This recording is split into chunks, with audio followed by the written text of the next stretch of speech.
we are intensifying our police presence sa different public convergence. And one of the concentration are yung mga transportation hubs po natin.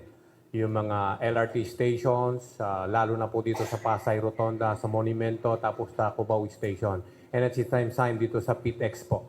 Nagdagdag po tayo ng kapulisan po natin dyan, not only during the Holy Week, but also i-maintain po natin yung police presence in partnership with the volunteer groups at saka mga barangay tanod po natin.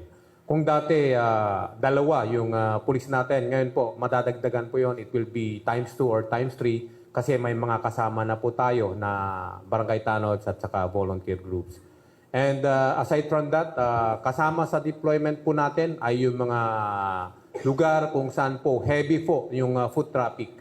And at the same time, kasama rin po sa mga binabantayan natin yung mga different vital installation. Especially now na may konting problema po sa Middle East, in-intensify po natin yung police presence. Kasama rin po sa aggressive at saka intensified deployment po natin ay yung mga places kung saan po naglalagi ang ating mga turista. Kagaya po sa BGC, dito sa Makati, sa Pasay, sa Malate at saka sa may Parañaque. And kasama sa deployment natin ay yung mga mobile forces ng DMF at saka RMFB, especially during at night, sila po yung ginagamit natin sa deployment.